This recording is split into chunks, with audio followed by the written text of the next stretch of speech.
Belichick, 27-6 against rookie quarterbacks since 2000. That includes the playoffs. Patriots, 11 in a row over the Jets. And the Patriots, by winning, avoid their first 0-2 start since 2001. Mac Jones, a very efficient 22 of 30, very conservative, 186 yards, no touchdowns, no picks. You saw this last week with Mac Jones. It wasn't quite good enough because of the Harris fumble late, where they basically said high completion percentage, don't make mistakes, we're not asking you to win the game. That's what they did today. They asked their defense to win the game, and in getting 4 interceptions and then the run game working, that's how they got it done. Jets averaging 10 points a game to start the season. That ain't going to be good enough. Patriots on the money line, -250.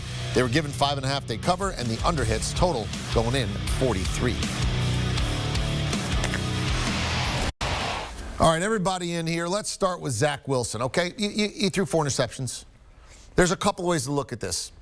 You look and you go, hey, rookies are going to have days like this. We're not asking him to be the best player in the world as a rookie. That's going to happen, no big deal. There's also hey, Bill Belichick, once again, carving up the rookie quarterbacks. Or it's, hey, I have real concerns about what I saw today, and I know it's only 2 games in, and I'm not willing to put a label on it, but I'm starting to see things that I don't like that may not be correctable down the line. What did you see with Zach Wilson today? Which one of those camps do you want to be in? He was careless with the football. I think the Jets need to be concerned, because what we saw from Zach Wilson last year at BYU was an outstanding year. He was extremely smart with the football, only 3 interceptions in the entire season, and that led him to being a top drafted player at the quarterback position. What we're seeing today is bad interceptions. Now, the first interception, guys, that was an unbelievable play by JC. I mean, the deflection, being able to be in the right place to come down with the interception, that's a big-time play coming from a defender. Everything else was just bad passes.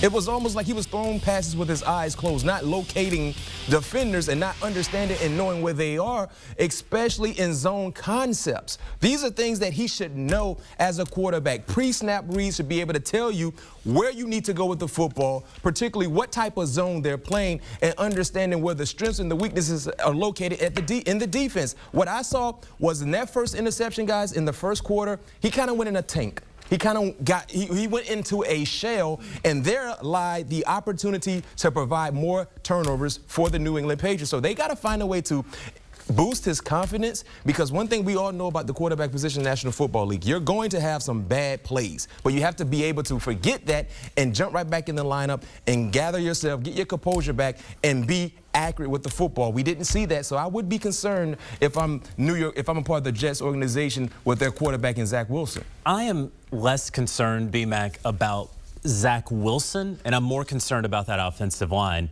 harming Zach Wilson, because we know that Zach Wilson has this in him. We know that he's a bit of a gunslinger. I'm not surprised that Zach Wilson's throwing interceptions in the NFL. He's a risk taker. He's a guy who's going to take some chances with the football.